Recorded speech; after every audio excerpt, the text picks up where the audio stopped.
Thanks for tuning in. And if you haven't already, smash that subscribe button. Today I got a really special guest, good friend of mine, LV. Talk to me, bro. You know I talk back. Olo, what's up, G? How you living, my brother? Oh, man, better than yesterday.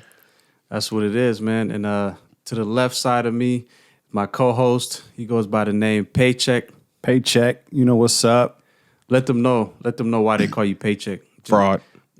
Fraud. It has nothing to do with fraud at all. There's nothing to do with fraud. Nah, I've been working, man, since I was like young, you know what I'm saying? Since I was like 13, 14. And then the homies just around the neighborhood called me Paycheck. We're like, man, you always working, bro. I'm gonna start calling you Paycheck. So it kind of stuck. How many jobs did you have? Man, I can't even call it, bro. I had like probably over 15 jobs, bro. I just get a job and I quit the next day. No, Were they legal? Swipe. I had legal jobs, bro. Come on. That's what's up, man. So LV, man, we're not gonna waste your time today, bro. Obviously, me and Paycheck, we know who you are, but give us like a little backstory of who you are, where you're from, and how you end up moving out to Seattle. Oh, man. I originated from St. Louis, Missouri, so I was born at. I lived in Denver after that, Colorado. Man, moved to VA right after that, man. I love VA, man. Shout out, man. 2 up, 2 down. Shout out to VA. Yeah. But yeah, then after that, I moved to Seattle. I was getting in some trouble out there, and Mom's was like, man, he got to go. So she moved to the other side of the coast. Why did you guys feel like you had to move around to so many different states at a young age? Well, I can't speak on St. Louis or Denver. I know why we moved from Virginia, and that was just because I was getting in trouble. You know what I mean? My mom, yeah, she just moved a lot. But yeah, from Virginia to here though, yeah, I was getting in a lot of shit out there. A lot of trouble? A lot of shit. Talk about it. How old were you when you first, like, the first time you ever got in trouble? Or the first crime you would ever commit? Yeah, first time you did a crime. Well, first time I did a crime, I mean, if you call it stealing from the store a crime, I mean, that was when I was young. But first time I actually committed a crime that I could have been, locked up for, I was 12. Okay. What would you end up doing? You was hella young. Just burglary. Burglary. Yeah, breaking and entering. How'd you get into that? Man, my brother, he introduced me to, remember the old sliding doors in the back? The glass ones? Yeah, he showed me how to lift it up and slide it over, Everybody now know that move. Peekaboo. But yeah, when he showed me that move, we had this next door neighbor, and he had a Sega Dreamcast. I don't know if y'all remember Sega Dreamcast. Yeah. Sega. Yeah. But yeah, at the time it was new, and he used to invite hella niggas over and to play it, and I used to always ask him, yo, can I come in? And he'd be like, nah, Oh, it's over. Yeah, it's over. So when he went to work, I went to work. You know what I'm saying? Damn. But you wasn't on the clock. Yeah, nah. Yeah, I was on the clock, 30 seconds in and out. Oh, that was going to be my next question. How fast was that transaction? Oh, yeah, man. Like 30 seconds. I ran in there, grabbed it. My heart was pounding, nigga. Shit, my first time? Oh, yeah. But you got the Dreamcast, though. Yeah, I got a Dreamcast. Damn. Was he looking for it afterwards? I don't know. I was in my room playing it. He didn't walk in on you? Nah. Get my... Where LV at? He's like, how'd you beat the level 17, bro?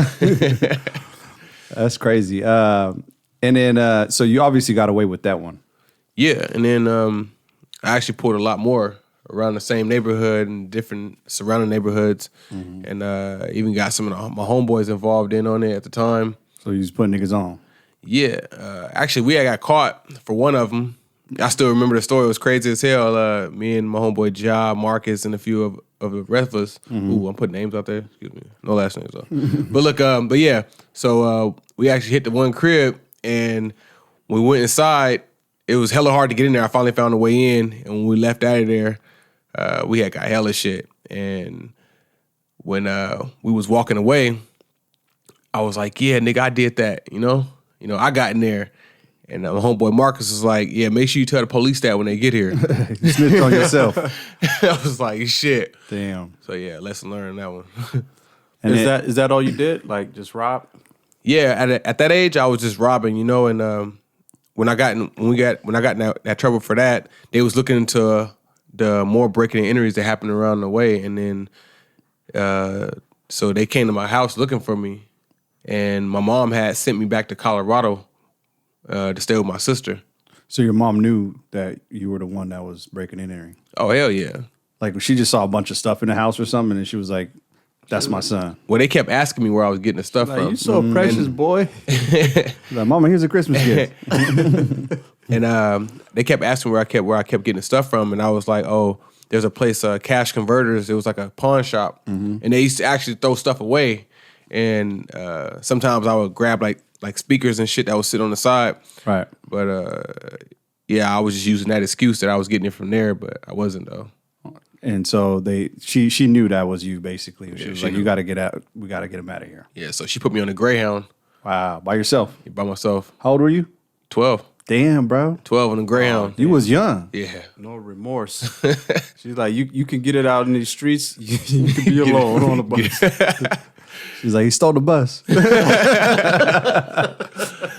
Yeah. But okay, so keep talking about that. You basically at 12 years old came to Colorado. Yeah. Who were you living with? My sister. Okay. My older sister, actually. Okay. And then did you get into some trouble when you were out there? So yeah, so when I went back out there, I met up with some other little niggas I used to run with, some of my brother's homeboys. Right. Started running with the gang. After that, my mom had actually came down there to visit me. Mm-hmm. And when she came out there, we were walking through the hallway one day because we were doing laundry. And we was walking through the hall and she saw a newspaper. I guess there was something underneath it. And she kicked it. And she was like, "Ooh, what is that? Let's go back to the apartment." We went back to the apartment. I was like, "Hey, Mom, let me go check on the laundry right quick." And she was like, "All right." I knew what that was. Like, it was a bag of work. You know what I'm saying? Mm. So I went back over there and I picked it up. It was a big-ass freezer bag full of crack. I guess I interfered with somebody's drop. Damn. That's something you see in the movies, bro. Yeah, man. It felt like a movie. You don't just find like a bag of crack. Yeah, it felt like a movie shit. Damn. But yeah, I at the time I had already turned 13. Selling crack? Yeah. Okay. I'd already turned 13 and I had pushed it up to Koufax. All my Denver heads, y'all know Koufax, man. That's a script, Pushed it up to Koufax and I was slinging up and down Koufax. Granted, I didn't know what I was doing, so I was giving the fiends a lot more than I should have been giving them, probably like $150, $200 worth for like $40. You feel me? Oh, so you were losing profit. Well, I didn't know what I was doing. I just knew you're supposed to give less than weed. Right. Were you, and when you got the money, what were you doing with the money? Oh, man, little stupid at 13, shit. At 13, you probably like buying a bag of chips, and Some soda. some sodas. Nah, I was, And then celebrate like, yes. I was up in the Boys and Girls my Club, cards. flexing in front of the little females. You know what I'm saying? Giving the little kids $5 bills. Oh, you was handing out money. Moving like Pablo. That's That boy was Nino Brown out there. Bring that wealth back to the community. Come on. Handing out chips like turkey. Damn, bro. But yeah, it was it was a crazy experience, man. Even I remember walking up and down Koufax, and I remember there was one point where the police were coming from behind me, and I heard the sirens, and I just froze, and I started tossing rocks out my pocket. You know what I mean? And they ended up going past me, but I was just standing there in a pool of rocks around me, and I just kept going. I didn't even pick them up, but I still had hella on me. Mm-hmm. Yeah, and then I remember getting on a bus. A fiend chased the bus down. Come on, let me get what you gave him. The bus driver was like, "You want me to call the police?" Bike or was he? And it was running. No way. Bro, he was fast, He was running, chasing a bus? And he wanted that work. Bro, that's a crackhead. Come on now. That's some stuff like He from wanted straight that out of work. the movie or something. Bro, only crackheads can run after buses, bro, and catch it. He probably would have stopped and stood in front of it, handcocked it. Oh, he stopped the bus? Nah. He ran up to the window, was beating on the window. He said he It's like handcocked that it. guy right there. Bro, he said he handcocked 14th it, bro. seat. Huh? You know Hancock? The Will Smith movie when he was a bum. But yeah. Man. He got chased down by Hancock. That's hilarious. But go ahead. But yeah, man, that was the experience of selling crack, man. And it only progressed after that, Started, selling weed, any kind of pills, get my hands on Thiz, our era. Right. So in Colorado, from Colorado you went to you came to Seattle, right? No, actually I went back to VA. You went to VA? Yeah, I went back to VA, and everything just progressed, Like I started committing robberies, like drawdown robberies, you know what I'm saying? And Broad daylight. Yeah, broad daylight. Damn, okay. I started pulling kick doors, Right. And then I had moved out to Chesapeake from Virginia Beach, and when I moved out there, there was a point in time where I started robbing like stores, convenience stores, pizza spots, whatever. You know? Oh, no way. Yeah. Started robbing the spots out there. And it got bad to the point where, you know, police was basically, my name was popping up and the police started looking for me again. Right. And that money turned you into a monster. Man, yo, it says the root of all evil, yo, it turn you evil. To get it, you do anything, you know? Right. Whatever. So yeah, they were looking for me, and my mom was like, told my dad, was like, yo, get him out of here. Now, get him out of here. So, shit, you know, Virginia's the East Coast. She moving to the opposite coast. Right. Me and my dad drove, we packed up everything and just drove out here. So what ended up happening when you moved to Seattle? Oh, man. So basically, my mom was just trying to get me away from. She thought that it was just the influence around me, the trouble, but what she didn't understand was the trouble was inside of me, you know. So I came out here and basically was on the same stuff. I did finish high school, and right after high school, I went to college for a quick second, but I was still doing my business, you know. Like I was in you was in the dorms working. Yeah, I was in the U district, man. Like, man. I can't speak too much because I still live out here. Statute of limitations, bro. We're going to put protection on you. I was doing a lot out here, you know what I mean? And yeah, it got to the point where I was in college and I ended up doing this robbery on somebody I knew, went to school with, and you know, he kind of did me dirty over a little sack, you know what I mean? So I was like, I bet. And one of the homies, you know what I'm saying, was like, hey, man, we trying to get this fool. And I was like, perfect timing. Shoot, I need to get him too, right? So we ended up pulling a little kick door on him. You know what I mean? Ran up in there, strapped up, you know, laid everybody out, you know, snatched everything up out of there. And he ended up calling the police on us. So I ended up getting booked for that. And when you went to court, like, what was that feeling like when you first got caught? Like you're literally the gavel, like you're doing 10 years. What was that like? When I first went to court, you know, it was just basically arraignment, you know what I'm saying, arraign you on your charges. But I mean, I think what you guys want me to talk about is trial. The trial, yeah, when you went to trial. Or sentencing. So when I went to sentencing, at first they was trying to give me 89 years. Wow. Yeah, 89 years. They was trying to trump up charges. That's life, pretty much. Yeah, oh yeah. They was trying to trump charges up. They tried to hit me with some home invasion, some kidnappings, you know, just some crazy shit, bro. And I ended up beating all that down and got it all the way down to like 10 years, you know? So you must have like a good legal team. No, actually I didn't. I had to basically learn the ins and outs myself because, I mean, you know, I come from the hood, so I mean, who got money to put up money for a lawyer like that? Nobody. You know? It's hard. And that's why they want to hit you with those numbers, because they know that you don't got a lawyer. Yeah. You know? But wait, so that was a plea deal, obviously, right? So it came down to 10 years. Yeah. What was that first feeling like when you ended up going to the prison? Well, I mean, I remember when I first got sentenced, when I basically signed the paper and my mom was crying in the background. You know, I just hurt for her more than anything. Right. And then when they took me away, you know, I sat in the county for a little bit longer, you know, waiting for my exit to actual prison. Mm-hmm. When I first got to prison, they actually took me to RJC, which is Shelton. And when you first go in there, you got to sit in a room. You get butt ass naked in a room full of men, and everybody get naked. And it was some weird shit. You feel me? What? You know, I was like, man, this shit, I can't get used to this. But I've seen that shit in the movies. You ain't got no choice. Shark Shake Redemption. That's those type of movies. It was weird, yo. But yeah, then after that, I remember getting to my cell. When I got to my cell, it was like damn, it was like the old bars, like clink, clink, clink, and they slammed shut. And I remember grabbing the bars and put my head on them, thinking like, damn, like I'm really here. Like this is really it. Yeah, that's the worst feeling. You know, like reality actually set in. Well, what were some of the crazy things you've seen when you were in there? Yeah, like the top 3 craziest things you've seen happen in there. I mean, damn. I mean, I've seen a couple stabbings, you know. I've walked past a nigga's cell, seen him getting his booty took, you know. Jeez. Damn, bro. It was weird, where were the guards at? Shit. Or they don't care? I wasn't looking for him. After I turned my head back, I just went straight to my cell, put my headphones on, and just zoned out. None of my business. Yeah, I was watching like Sons of Anarchy or something. I don't know. Damn, bro. So what type of impact does that have on your mind when you see those type of things when you're in prison? Yeah, especially doing like a whole decade. How did you mentally stay strong?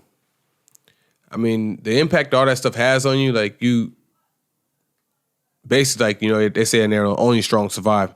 So you know, you just gotta remember you're doing your own time. You're your own person, and whatever you do it, you know what I'm saying, you just separate yourself from other people. But I mean, the way I kept myself strong was, you know, basically I read a lot. I started reading. The first book I ever read was Amistad. I don't advise anybody to read that book and go outside. You're gonna be angry. Why? What happened? I got through like 6 chapters of that book and went out of my cell and knocked the white boy out. What? Aryan boy, not just a regular one. Okay, Aryan. so he was already like racist. And he was shit. asking for it, yeah. Oh, okay. So I went out of my cell and knocked him out.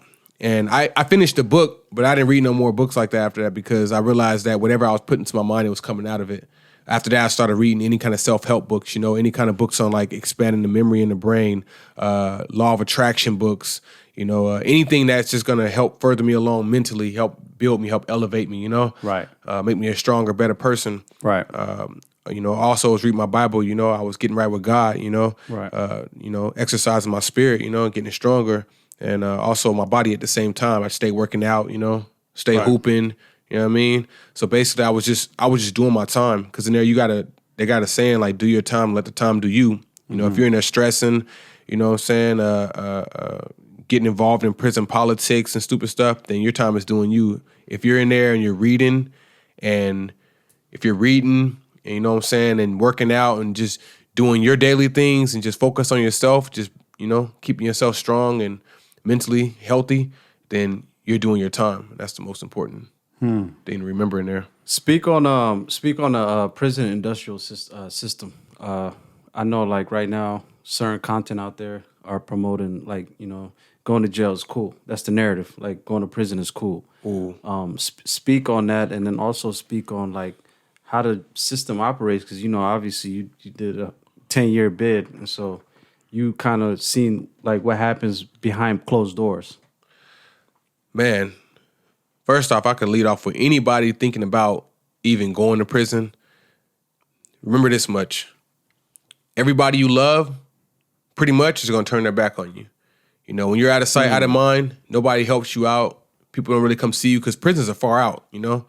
They make sure that they're far out so your family can't come see you. Isolation. You know? Isolation. You know, they don't send you money, you know, and if you do get people to send you money, the prison takes their percentage first. They charge you for a cost of incarceration. They charge you for legal financial obligation. You know, whatever it is that you owe, they're going to make sure they get it out. If you owe child support, they take 90% of your money. If you get $100 sent in, you will see $10. You know what I'm saying? Damn. And you never actually get to hold your money. It's all held in accounting. So yeah, man, like just that's something to remember, you know. It's lonely. It's lonely in there, and you're around a bunch of different walks of criminal life, you know. Nobody gives a fuck about nobody in there. It's all cutthroat. Right. You know what I mean? And they have their own politics as well in prison. Yeah, definitely. And if you're weak, which most people that go in there, you're gonna be weak because you're not used to that environment. You get sucked off in it, and it's dangerous. What were the jobs like in there? How much were they paying? The job's like 30 cents an hour. Damn. Like 30 cents an hour, bro. That's Modern what you're day making. slavery, bro. Yeah, That's it is pretty slavery. much there. That's slavery. It is slavery. It's the exact same thing. It's a plantation. And who profits? Man. Corporations. Wait, can you break down that plantation? What do you mean by that? What do you mean by plantation? Oh man, plantation, right? Whew, this is dangerous. So look, prison is just like a plantation, right? Mm-hmm. And you know, breaking down this word plantation, the first word in plantation is plan. Plan means to achieve an end to something. The second word in there is tat. A tat is a lentivirus produced by a protein that breaks down the T cells of the body. The T cells are produced by the thymus gland, which acts as like the Navy SEAL to the military, which attack any kind of foreign, like strong disease or anything that comes into your body. Right.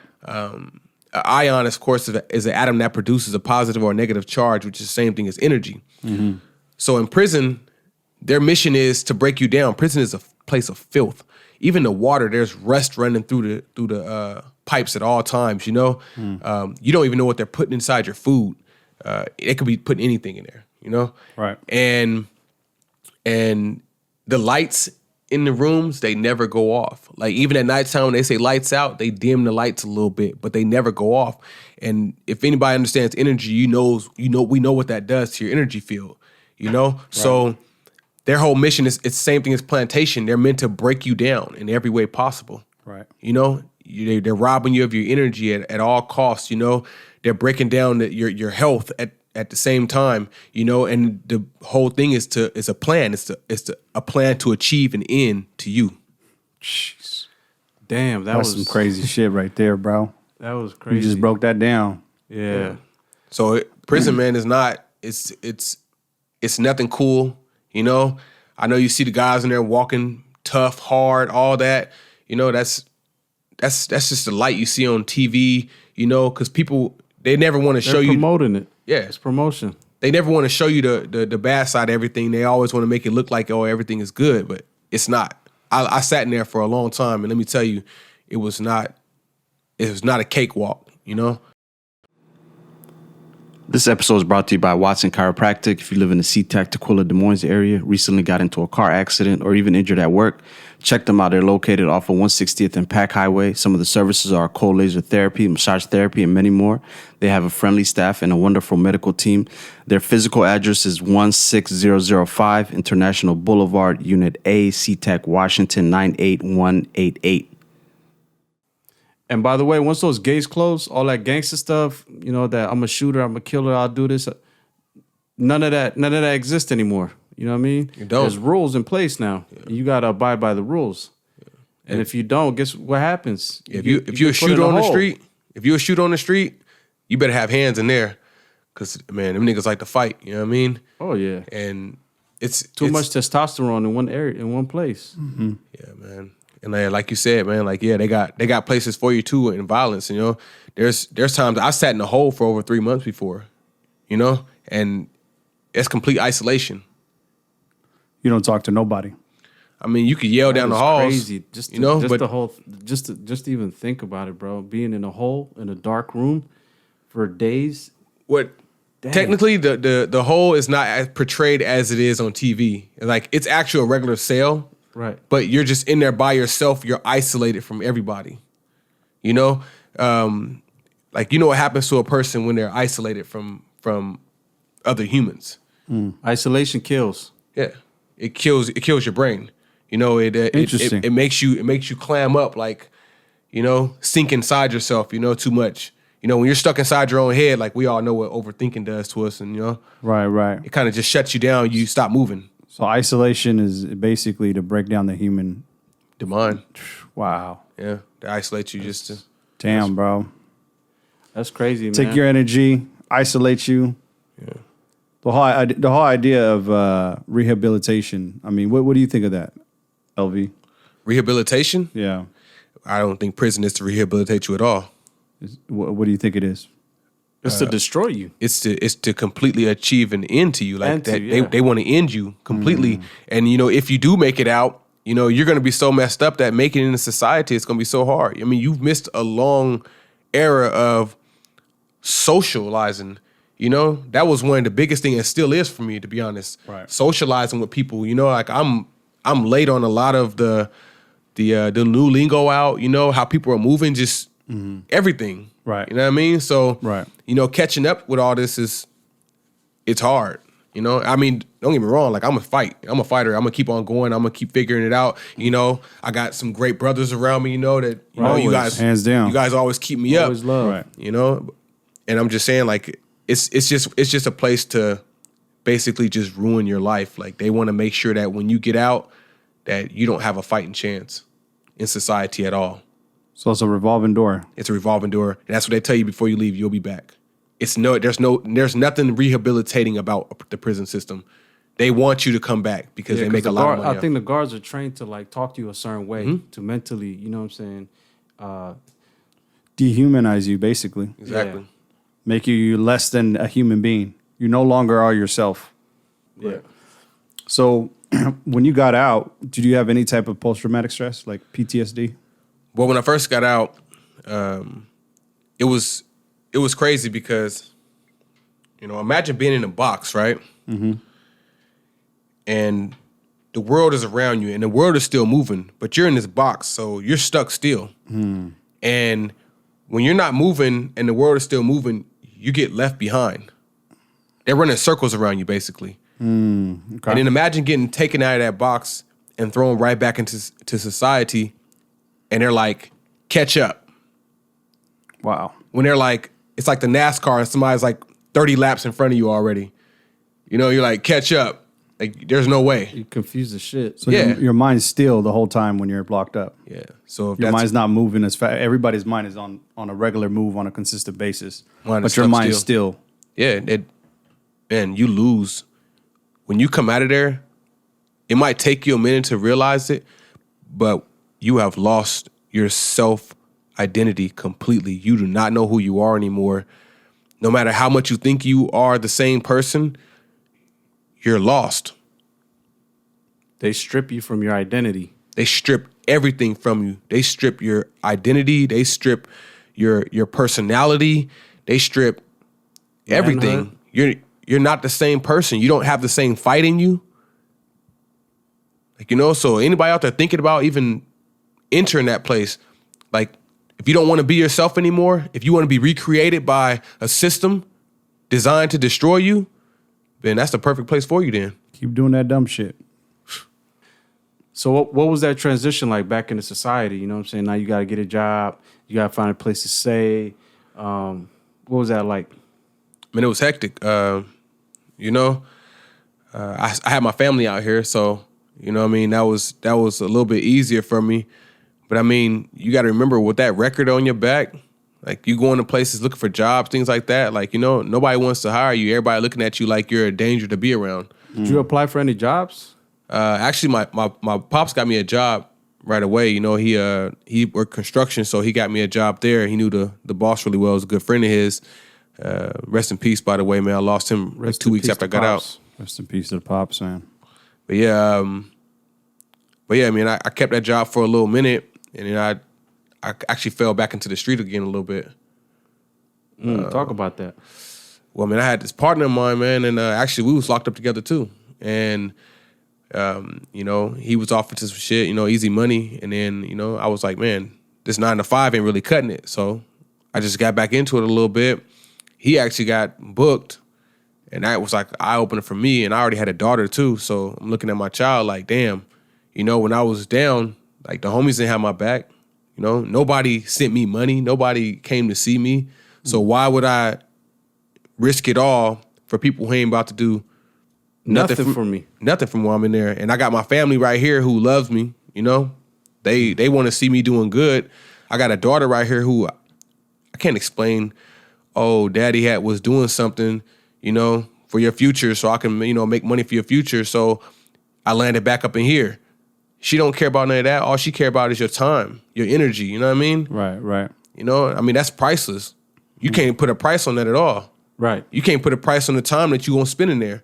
You're going to lose more inside of there than you will staying free. You can get a 9 to 5 and make minimum wage, and it beats going to prison and making 30 cents an hour. And dealing with all the other bullshit on top of that. A lot of other bullshit. So let's get into friends for a second, right? When you were operating in the streets, obviously you had some friends around, and they would hit you up. LV, what's up? I got the drop. LV, link up. Let's bust this move. When you went down and got locked up, what was that relationship like with all the bros? Oh, man. Didn't none of them hit me up. Didn't none of them come see me. Didn't none of them send me $1. You know what I mean? Like, nothing, And I understand, you know what I'm saying? Like, I learned during my journey in life that there is a common connection between you and other people. And the common connection is something that links you two together. It's something that you both enjoy doing together. And for them, it was, doing, work, putting in work. So, when I got locked up, I'm no longer able to put in work. So what's their connection to me anymore? You know, they didn't look out for me. They didn't care nothing about me. They didn't look out for my family. You know what I mean? Right. None of them was there. So basically, you had to figure out like the people that you surround yourself around. If they're not building you up, they're basically breaking you down. Facts. Okay. I mean, we're only as good as the people we surround ourselves with. I mean, that's a fact. You know, Right. we're gonna be whatever our group of friends is around us. You know, that's the common connection. You know, whatever they're doing is usually what you're doing. You know, or otherwise you guys have no reason to even be around each other. Right. So when your mom tells you, you know, watch out for your friends. You know, if you're hanging out with these people, this type of person, you're gonna end up becoming like them. It's a lot of what they're saying is basically true. Oh, it's facts. You know what I'm saying? Whoever you surround yourself around millionaires, I always say this, the chance that you become millionaires is very high. You know what I'm saying? Shit, I mean, none of us smoke weed, you know, until we go to school, meet somebody, you know what I'm saying? We know they smoke and we hang with them and what happens? Influences. You end up getting influenced as well. You smoke as well. So Right. yeah, I literally had to learn that and I found people that better benefit me, you know? Basically people like this that are doing stuff like this, you feel me? Right. And, Facts. you know? So speak on like your transition from prison to society. You know, you're an entrepreneur right now. You have your own business. Is going very good. Speak on that, like, because I know like some people might get out of jail and like they might think this is the end of the road. Oh, I'm back to society now. I can't get a job. Nobody wants to hire me. Talk about that. And in reality, there's many different ways that you Right. can earn a good living, even with the criminal background. Right. So my outlook on that is, if you got out, right? Because me personally, getting out, I just used everything I learned in the street. You know? Talk about it. You know, even with selling drugs, right? You know, what is the breakdown of that? You buying drugs at a low price and you resell it for a higher price, right? You re-up. Right. You know? It's the same thing as a stock market. Right. You know what I'm saying? It's the same thing as if you own a company like Walmart, you know? They Buying a buy house. wholesale and then they sell it for a higher price. So I just took that knowledge and ran with it, you know?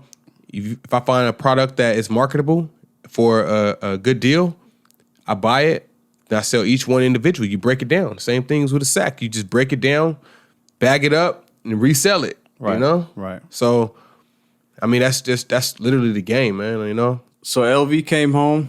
He surrounded himself around the right people. He put his family first, and he read a lot of books and got into entrepreneurship. Now he has an account on Shopify where he sells over 50 products and makes a very good living. I also use OfferUp, you know? I take advantage of any opportunity, you know? As simple as that, you know? Right. So real quick, I'm gonna ask you a question.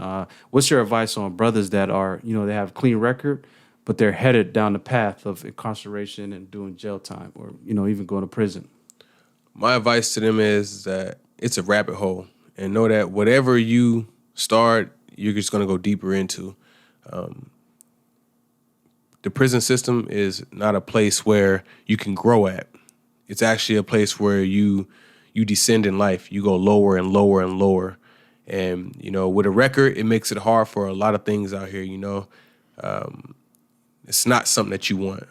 And, you know, it's even to the point where, you know, while the rest of the country is protecting themselves with arms, like you're not even allowed to have a gun anymore. You know, you can't even protect your family if somebody came in, you know, armed. It's if you're looking to go that route, you're looking to descend, not elevate in life. And, you know, the only advice I got to give you is just, man, change whatever you're doing, change the course of your actions, and just look for something better, man. Like, there's legal ways to get money out here. There's so many things, and I know that, especially my people, man, you guys are talented, yo. You guys are innovators, you know what I'm saying? Like, you guys are just, we're an impeccable people, man. You know? Talk about how much talent you saw in prison too. Man, there was an extreme amount of talent there. I seen more talented people inside than I've seen outside. I seen guys 5'8" that can touch the top of the backboard. You know what I mean? Guys that run under a 10 flat. You know, there's guys in there that are so strong And not just physically, like mentally, you know, there's guys in there that literally could have been lawyers. Like they're so good with legal work, you know, how they end up on the other side of the fence though. You know, there's artists in there, man. Like I've seen guys do amazing portraits and things. Actually, I have some portraits at the house right now that a couple of buddies of mine drew for me while I was in there, and I haven't seen nothing like it on the street. And there's just raw talent inside there, like more talent than I've seen out here. So I know there's more talent out here, but just remember that everybody with that talent that don't know what to do with it, they're making sure that they put it away. They hide it from the world so that the people with less talent have a greater chance than the people with talent. And we all know why that is, That's right? deep. And they give the negative so easy at the end of the day. Right. They you know, a lot of stuff that's in the neighborhoods, a lot of stuff that you see around you. I mean, there's a reason why it's easy and accessible. Oh yeah, man. Like drugs are put into the neighborhoods. Right. You know what I'm saying? Guns are dropped into the neighborhoods. You know, it makes a easy path straight to prison. You know, like it's a place created for our people. Yeah, I feel like most inner cities in America, they have systems in place to take brothers off the street. And I always say, man, travel as much as you can until you find your purpose. You know what I mean? If you got to go to Africa, get away from the streets. If you got to, you know what I mean? Like go overseas, like, you know, check out different cultures, meet different people, network, you know what I mean? Leave that corner that you were raised on, because that corner 9 times out of 10, there's nothing there, you know what I mean? Besides buildings that are owned by corporations.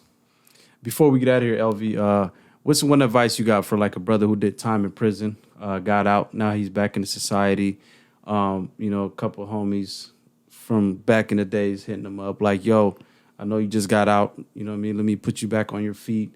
He might not want to take that route, but at the same time, it's there, you know what I mean? And he also has the opportunity to find ways to earn legally. What's your advice on that? Like, what advice would you give him? Man, first off, I will look at who was actually there for me when I was down, you know, because that should sum up everything for you. If you could look at for who was actually there for you when you was locked up, and usually, of course, it's going to be nobody. If you can see that, then you can see that whoever's out there is about to try to influence you to do something stupid, then it's just not worth it, you know? I would say take whatever you've learned and add to it, you know, whether it's going back to school, you know, whether it's picking up a book of whatever you need to learn, you know, but just finding a different route, because it's a revolving door, man. Like you can keep going back as many times as you want. They say history repeats itself because they never let you forget about it. And if you want a better life, man, like, man, it starts in the mind, yo. You know, whatever you believe is exactly how your life is going to turn out. You know, whatever you put in your brain is what's going to come out of it. So, you know, whether you think you can, you're right. Whether you think you can't, you're still right, you know? Appreciate all the love and support and all the feedback that we're getting. And Any last words, LV? Oh, man. you gonna leave me hanging? Oh, no, of course not. No. Of course not, man. I'm messing with you. My brothers, man. My guy. But Always yeah, love, man.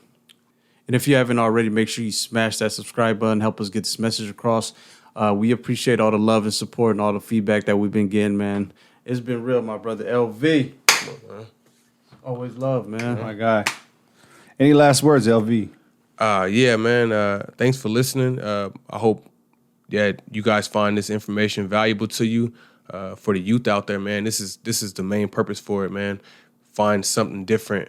You know, if you're involved in the street, just find a different avenue, because there's so many ways out there to make money. There's so many ways out there to gain respect. You know, the streets ain't the only way. You know, that was a trap designed to keep you in like a rat wheel. Yep.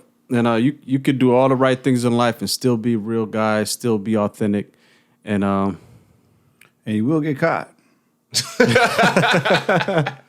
And yeah, listen, There's cameras everywhere. It's either you get caught or you think, you know, you're going to keep doing it for a little while and then, you know, I'm going to quit. But that thing will suck you in, man. Pause. Real.